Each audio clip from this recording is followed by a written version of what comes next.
And welcome back to Atreyu News. Look how Russia is taunting the US right now, and it's really bad. A Russian spy ship is sitting 30 miles off the east coast of the United States. But however, look who it's coming from. Still worth a watch, I would think. Let's take a look. A Russian spy ship lurking off the coast of Connecticut right now. Tell our viewers what you've learned. This is a ship, the Victor Leonov. I think we have a graphic showing its capabilities. About 30 miles off the coast of Connecticut, it is essentially a Russian spy ship that tries to pick up signals. It's happened before. They run this ship up and down the east coast of the United States. It goes down to Cuba, goes back to Russia, comes back. But this is the first time it's headed so far north off Connecticut. Usually it turns around by the time it gets to Virginia, something the U.S. Navy is keeping a very close eye on. Wolf. There was also a disturbing incident in the Black Sea, Barbara, with Russian jets buzzing a U.S. destroyer. What can you tell us about that? Another Russian provocation that the U.S. is watching very closely. There were Russian jets that buzzed the USS Porter, a destroyer in the Black Sea, 3 times. Here are some photos taken by the U.S. Navy from the deck of the ship as it happened. Big Russian aircraft, they flew by close at very high speed. Has it happened before? Yes. Is it a concern? You bet, because at these speeds and these low altitudes, you can have a miscalculation, you can have a disaster, Wolf. Well, America would be foolish if they said they never spied on anybody. Like, give me a break. Everybody's spying on everybody. Stuff like this has been happening. But it is kind of funny, you see the CNN, right? So they're trying to push war at Russia. They've been doing it, since the beginning of time, since their conception. They want the war with Russia. That looks like it'll probably never happen at this point. Putin knows better than that, though. Get your ships the hell out of the water. Wow, look what just happened to the student who filmed the teacher saying Trump's election was terrorism. That's crazy, eh? These liberal teachers in the schools that have been infiltrated and taken over by liberal ideology is so psychotic that they say the man who was democratically elected is a terrorist. And when he puts the laws that are already in place, all he does is enforce them. People call him a racist for it. An Orange Coast College student who secretly videotaped his instructor making anti-Trump statements was suspended from school and told to write a letter of apology, as well as a 3-page essay about the incident. Oh, I'd write a letter of apology, all right. It'd be short and sweet, and I wouldn't say sorry even once. The college suspends Caleb O'Neill for the current semester and the summer term, saying he violated a Coast Community College district policy prohibiting recording someone on district property without that person's consent. I could see because it was on public property. However, you're really infringing on freedom of speech considering a school is a public campus. It is my hope that this experience will lead you to truly think through your actions and the consequences of those actions when making decisions in the future. Victoria Lugo, interim dean of students, wrote in a February 9th letter to O'Neill, whose video clip of instructor Olga Perez stablecocks in December went viral. William Becker, an attorney representing O'Neill, said the sanctions are excessive and the students' legal rights have been violated. O'Neill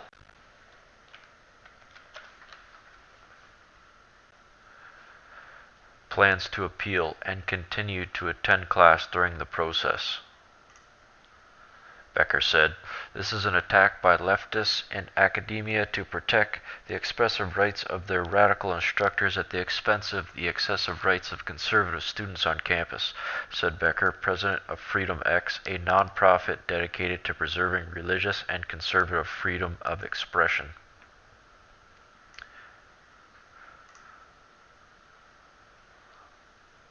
white supremacist and a vice president that is one of the most anti-gay humans in this country.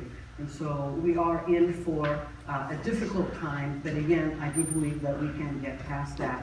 Our nation is divided. We have been assaulted. It's an act of terrorism. One of the most frightening things for me and most people in my life is that the people committing the assault are among us. It is not some stranger from some other country coming in and attacking our sense of what it means to be an American and the things that we stand for. And that makes it more painful because I'm sure that all of us have people in our families and our circle of friends that are a part of that movement, and it is very difficult. We are way beyond Republicans. See where our and tax Democrats, money goes? and we're really back to being a civil war. And I don't mean it in a fighting way, but our nation is divided as clearly as it was in Civil War times. And my hope is that we will get some good leadership to help us to overcome that. I will go over some coping skills, but before I do that, I do want you to know that the optimism in me, first of all, we are the majority. More of us voted to not have that kind of leadership, and we didn't win because of the way our electoral college is set up, but we are the majority, and that's helping me to feel better. I believe that we live in California. It is one of the best states. I have California. I love That living explains here, it. but I'm especially proud of our legislature who did put out a message. I hope that you see it. One of the things I'm doing to cope is to look for positive messages and glimmers of hope. That's the optimist in me. And the California legislative leaders did put up, see if I can get it. Did put something, and these are things you can find. So there you have it. California. So no surprise there. Probably a feminist.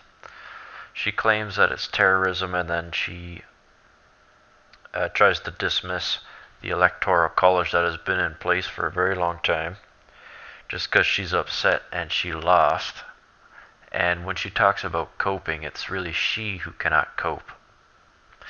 Anyways, it's a bit upsetting that tax dollars, massive amounts of money, go into educational systems like this, where most of the teachers are completely liberal, and if you have any other view, you get demonized, and it's incredibly expensive. So I went to college and graduated twice. However, knowing what I now know, I probably wouldn't have gone even once, because what I learned is not the field that I practice now. And it was an expensive experiment. So college is good for maybe engineering and medical, but other than that, when it comes to trades and other things, I would say college could be a waste of time. Just in, Ashton Kutcher just delivered a powerful testimony before Congress, and it's viral. Ashton Kutcher delivers powerful testimony before Congress on modern slavery and human trafficking. Today to defend the right to pursue happiness. It's a simple notion, the right to pursue happiness. It's bestowed upon all of us by our Constitution. Every citizen of this country has the right to pursue it. And I believe that it is incumbent upon us as citizens of this nation, as Americans, to bestow that right upon others, upon each other, and upon the rest of the world. But the right to pursue happiness for so many is stripped away. It's raped. It's abused. It's taken by force, fraud, or coercion. It is sold for the momentary happiness of another. Now, this is about the time when I start talking about politics that the internet trolls tell me to stick to my day job. So I'd like to talk about my day job. My day job is as the chairman and the co-founder of Thorn. We build software to fight human trafficking and the sexual exploitation of children. And that's our core mission. My other day job is that of the father of two, a 2-month-old and a 2-year-old. And as part of that job that I take very seriously, I believe that it is my effort to defend their right to pursue happiness and to ensure a society and government that defends it as well. As part of my anti-trafficking work, I've met victims in Russia, I've met victims in India. I've met victims that have been trafficked from Mexico, victims in New York and New Jersey and all across our country. I've been on FBI raids where I've seen things that no person should ever see. I've seen video content of a child that's the same age as mine being raped by an American man that was a sex tourist in Cambodia. And this child was so conditioned by her environment that she thought she was engaging in play. I've been on the other end of a phone call from my team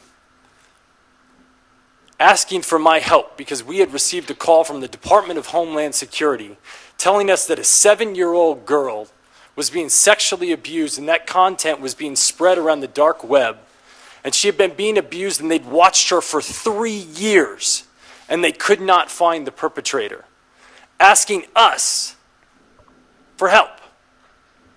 We were the last line of defense. An actor and his foundation were the potential last line of defense. That's my day job, and I'm sticking to it. You gotta give them props. I mean, anybody who stands against evil in the face of it, it's okay on my book. Breaking, it's happening. Trump's draft executive order on welfare is about to change everything, folks. A copy of a draft executive order reported by the Washington Post earlier this month has been circling around cabinet members and has posed some questions that are making liberals everywhere panic, as they should, for the restoration of America and the West freaks them out to the point of maybe even fainting, I would think. Or a heart attack, perhaps? Conservative Tribune reported, the order calls for immigrants likely to need certain types of public aid to be identified prior to entry and for the immigrants already using those services to be deported. See you, bye. It's too bad you showed up, but now you have to leave.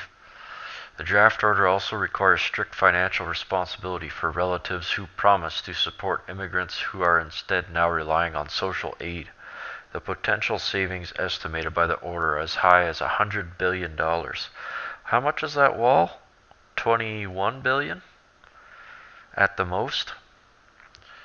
Although this little data exists to support that figure, welfare is a way of life for too many immigrants, according to the Center for Immigration Studies. All immigrants, legal and illegal, are more likely than native-born people to use some form of welfare. Those who have U.S.-born children make far greater use of the system. We should be welcoming immigrants with open arms, not an open wallet. So true. It's like that saying, you give a man a fish, he'll eat for a day. If you teach him how to fish, he'll eat forever. And that's the huge flaw within the welfare state that is the West. Liberals are losing their minds over the idea that we might inject some economic realism into our immigration policies. Trump would literally be taking food out of the mouths of babies. Kevin Appleby of the Center, what the hell kind of name is that? Appleby of the Center for Migration Studies told the Washington Post. Perhaps instead of reaching out to immigrants the moment that they set foot in our soil to connect them with social service programs, we need to be connecting them with jobs the minute they arrive. Well, I would say so. I would say you need one job per immigrant. If you have an immigrant without a job waiting for them, then how foolish was that? Of course, they could become entrepreneurs, which is good.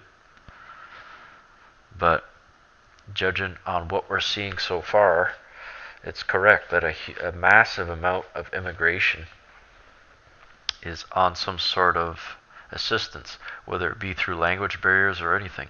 I see in Europe that even though is like the Muslim population represents like single digits as far as the population's concerned, yet they absorb around 40% of the welfare in most of the European countries that they're in. So, very lopsided, a huge problem.